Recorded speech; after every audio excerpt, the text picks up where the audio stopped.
ইস, এমন করে কিস দিচ্ছেন কেন? উফ। তাহলে কি করে দেবো কলিজা? জানি না, তবে এমন করে কিস দিলে আমার কেমন কেমন লাগে। কেমন লাগে?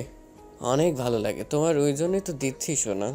প্লিজ এইভাবে ঠোঁটের স্পর্শ দিবেন না, আমি পাগল হয়ে যাই, থাকতে পারি না তো। জান, ওই জন্যই তো দিয়েছি যেন তুমি উত্তেজিত হয়ে যাও আর আমাকে আদর করতে বলো। আর কত আদর করবেন? অনেক আদর করলেন, আর না প্লিজ। কেন আর করবো না কেন? তুমি আমাকে বাধা দিচ্ছ? আর মোটেও আপনাকে বাধা দেওয়ার সাধ্য আমার নেই। প্লিজ এমনটা ভাববেন না, কিন্তু আমার না কেমন কেমন লাগছে। আমি জানি তো তোমার আরও আদর পেতে ইচ্ছে করছে। দেখে আমাকে আদর করতে দাও, দেখো আর কেমন কেমন লাগবে না জান। না প্লিজ, আমি লজ্জায় শেষ হয়ে যাব তাহলে। একটু বোঝার চেষ্টা করো। সেই 2-3 ঘন্টা হয়ে গেল আপনি আমাকে আদর করেই যাচ্ছেন, থামার নামই নেই। প্লিজ এখন একটু থামেন। অনেক দিন বাদে তোমাকে কাছে পেয়েছি, এত তাড়াতাড়ি ছাড়বো ভেবেছ? অনেক কষ্ট দিয়েছ আমাকে, এত তাড়াতাড়ি সেটা শোধ হয় বলো? ও, তার মানে আপনি আমার সাথে রাগ দেখিয়ে রোম্যান্স করছেন, তাই তো? না না কলিজা, মোটেও না। আমি তোমাকে ভালোবাসি, রাগ দেখিয়ে তোমার সাথে রোম্যান্স করতে পারি বলো? তোমার কষ্ট হয়, আমি এমন কোনো কাজ কখনো করব না। তুমি সেটা জানো না পাগলি। কিন্তু আপনার কথা এমনটাই মনে হচ্ছে। আপনি প্লিজ আমার উপরে রাগ করে থাকবেন না। আমি তো বলছি তখন ভুল করেছি, বুঝতে পারিনি আপনি আমাকে এত বেশি ভালোবাসেন। থাকতে পারেন আমাকে ছাড়া। এত বেশি পাগলামি করবেন জানলে আমি আপনার বাসায় চলে আসতাম। কেন চলে আসতে? বারে, আপনি আমার জন্য যতটা পাগলামি করেছেন আমার মনে হয় না কোনো ছেলে কোনো মেয়ের জন্য এত বেশি পাগলামি করে। এমনকি আমার আব্বু আম্মুর সামনে গিয়ে আমার জন্য সুইসাইড করার চেষ্টা করেছেন, তারপরও ওরা কোনো কথা বলেনি। এসব আমি আগে জানতে পারলে তো অনেক আগেই আপনার বউ হয়ে চলে আসতাম। কিন্তু কিন্তু কি? আপনার আব্বু আম্মু আমাকে মেনে নিত না, তাই তো? আমি ওদের পায়ে ধরে বলতাম আমি আপনাদের ছেলের বউ হয়ে থাকতে চাই, তাও ওরা যেন আমাকে দূরে সরিয়ে না দেয়। আপনি কেন এরকম পাগলামি করেন বলেন তো? কেন করি বুঝতে পারো না? আমার এই পাগলিটাকে প্রচণ্ড পরিমাণে ভালোবাসি, থাকতে পারি না তাকে ছাড়া। আমি জানি আপনি আমাকে কতটা ভালোবাসেন, যার জন্য এরকম ভাবে পাগলামি করেছেন। আসলে কি জানেন তো, আপনি যদি আমার লাইফে না আসতেন না, আমি কখনো বুঝতেই পারতাম না কেউ কাউকে এতটা বেশি ভালোবাসতে পারে। তাই এখন বুঝতে পেরেছো তো আমি আমার পাগলির বউটাকে কত বেশি ভালোবাসি? এখন আর কথা না বলে আমার কাছে আসো, আমি তোমাকে আদর করি। আমি তো আপনার কাছেই আছি, আর কত কাছে আসব? তাছাড়া আপনার কি আদর করে মন ভরছে না নাকি? আমি তো দেখছি অনেক বেশি পাগল আছেন আমার জন্য। হ্যাঁ, আমি তোমাকে আরও কাছে পেতে চাই, আরও নিজের সাথে মিশিয়ে নিতে চাই। আর তোমাকে ভালোবেসে আমার মন ভরবে না কখনোই। আর কি বললে পাগল? তোমার জন্য আমি প্রচণ্ড পরিমাণে পাগল, আর থাকতে পারবো না। তাই হারিয়ে যাওয়ার আগে নিজের করে নিয়েছি। তুমি জানো তোমাকে যদি আমি না পেতাম তাহলে কি একটা কাজ করতাম তা নিজেও জানি না। কখন নিজের ক্ষতি করে দিতাম সেটা আমি জানি না। এই না প্লিজ, এমন কথা আর কখনো বলিয়েন না। আপনার মুখে এইসব কথা শুনলে আমার প্রচন্ড পরিমাণে ভয় লাগে। আমার মনে হয় আমি আপনাকে হারিয়ে ফেলবো। প্লিজ আর কখনো এমনটা বলবেন না। ভয় পাও কেন পাগলি? আর যদি এতই আমাকে হারানোর ভয়, তাহলে একটাবার তখন বলতে পারতে তুমি আমাকে এত ভালোবাসো। একটাবার প্রকাশ করলে আর আমি এত কষ্ট পেতাম না। প্লিজ আমাকে মাফ করে দিন। আমি বুঝতে পারিনি আপনি আমাকে এত বেশি ভালোবাসেন। থাকতে পারতেন না আমাকে ছাড়া। যদি জানতাম আমার জন্য এতটা পাগলামি করতেন, তাহলে তো আগে আপনার বাসায় চলে আসতাম। আচ্ছা ঠিক আছে, আর কখনো এসব কথা বলবো না। আর মাফ করে দেওয়ার কথা বলছো? তোমাকে ভালোবাসি তাই তোমার কোনো ভুল কিংবা কোনো দোষ আমার কাছে মাফের কোনো কারণ নয়। তাছাড়া তুমি আমার বাসায় এসে কি বলতে শুনি? কি আর বলতাম? তোমার আব্বু আম্মুর পা গুলো জড়িয়ে ধরে কান্না করে দিয়ে বলতাম আমি তোমাদের ছেলের বউ। তোমার ছেলে আমাকে প্রচন্ড ভালোবাসে, থাকতে পারতো না আমাকে ছাড়া। আমাদের মাঝে সব হয়েছে, আর এখন তোমাদের নাতনিটা আমার পেটে। এখন তোমরা যদি আমাকে নাও মেনে না নাও, তাহলে আমি সুইসাইড করে মরে যাব। তো আর কথাটা শেষ করতে পারল না। তার আগে ঈশান ওর ঠোঁটজোড়া বন্ধ করে দিল। আর কিভাবে বন্ধ করে দিল সেটা হয়তো আপনাদের বলে দিতে হবে না। তো ঈশান আর তোয়া দুজন দুজনকে ভালোবাসতো, কিন্তু তোয়া ওদের বিয়ের আগে সেটা একটাবার প্রকাশ করেনি। যবে থেকে ঈশান তোয়াকে প্রথম দেখেছে সেদিন থেকেই ওকে প্রচণ্ড পরিমাণে ভালোবাসে, থাকতে পারে না ওকে ছাড়া। ঈশান তোয়াদের শহরে আসছে প্রায় 2টা বছর হলো। আসার 6টা মাস পর যেদিন কলেজে তোয়াকে প্রথম দেখে সেই দিনই ওর প্রেমে পড়ে যায়। কারণ তোয়া সবার থেকে ছিল আলাদা, একটু শান্তশিষ্ট। ঈশান ওকে হুটহাট করে ভালোবেসে ফেলবে আর মনে জায়গা দিয়ে ফেলবে সেটা নিজেও জানতো না।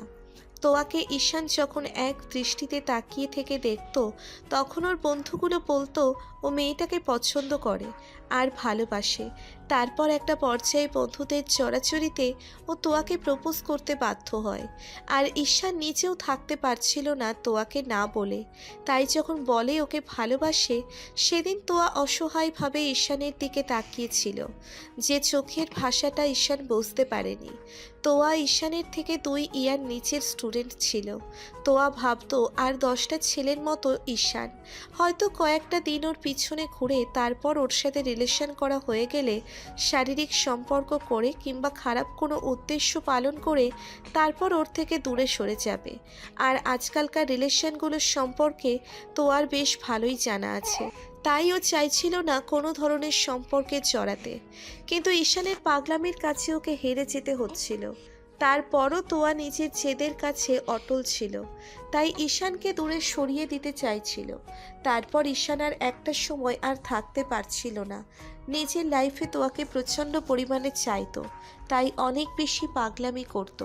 তোয়ার বাসার সামনে দাঁড়িয়ে থাকা, ও কখন কলেজে যায় কখন কলেজ থেকে ফেরে, ওর পিছন পিছন আসা, ও কখন টিউশনিতে যায় তারপর কখন ঘুরতে বের হয়, সব খোঁজ খবর রাখত। একটা সময় ঈশান বারবার ওকে প্রপোজ করার পরও যখন তোয়া ওকে ফিরিয়ে দিচ্ছিল তখন আর কোনো উপায় না পেয়ে ঈশান ওর আব্বু আম্মুকে নিয়ে তোয়াদের বাসায় বিয়ের প্রস্তাব নিয়ে আসে। তারপরও তোয়া প্রথমে রাজি হচ্ছিল না। তখন ঈশান ওর সামনে সুইসাইড করার চেষ্টা করলে তখন তোয়া কোনো উপায় ঈশানকে বিয়ে করতে রাজি হয়। আর ঈশান যখন সুইসাইড করতে যাচ্ছিল সেই মুহূর্তে তোয়ার বুকের ভিতরটা ধক করে উঠেছিল। তোয়া তৎক্ষণাৎ গিয়ে ঈশানের বুকে ঝাঁপিয়ে পড়েছিল, ওকে শক্ত করে জড়িয়ে ধরেছিল। ঈশানও কেমন শান্ত হয়ে গেছিল আর ওকে জড়িয়ে ধরে বাচ্চাদের মতো কান্না করে দিয়েছিল। আর আজকে ওদের বিয়ে হয়েছে। তোয়াকে বউ হিসেবে পেয়ে ঈশান লাইফের সবচেয়ে বেশি হ্যাপি হয়েছে। তেমনি তোয়া বুঝতে পেরেছে ঈশান কত বেশি ভালোবাসে, তাই ওর থেকে দূরে সরে যেতে পারেনি। তোয়া বাসর ঘরে আসতেই ঈশান ওর পায়ে হাত দিয়ে সালাম করলে তখন ঈশান ওকে উঠিয়ে বুকে জড়িয়ে নেয়। তারপর ওদের নতুন জীবনের জন্য 2 রাকাত নামাজ আদায় করে। তারপর মোনাজাতে হাত তুলে দোয়া করে। তারপর তোয়াকে নিজের ভালোবাসায় আগলে নেয়। তো ঈশানের আদর করা হয়ে গেলে ও বারবার তোয়াকে আদর করছিল। তখন ওদের মাঝে কি কথা হলো সেটা আপনারা জানতে পারলেন।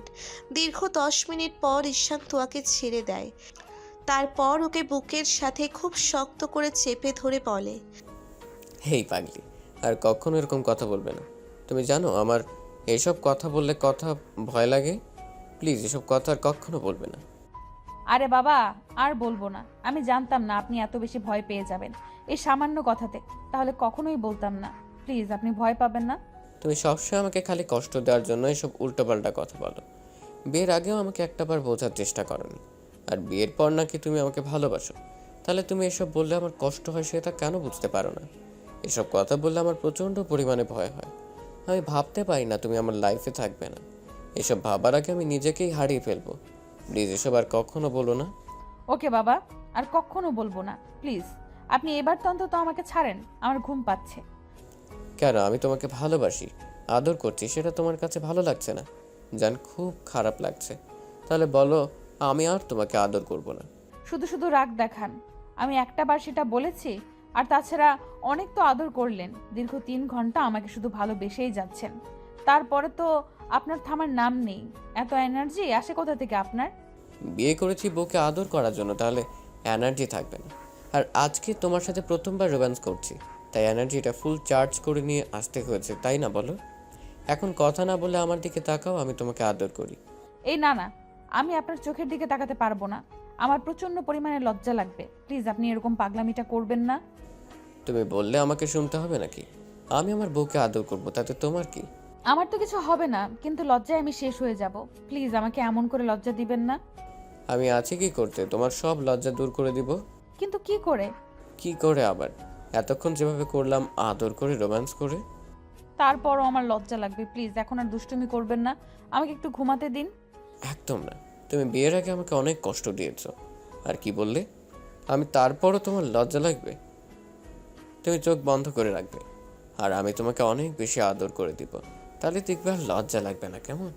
ঈশান কথাটা বলেই তোয়াকে ছাড়িয়ে নিল।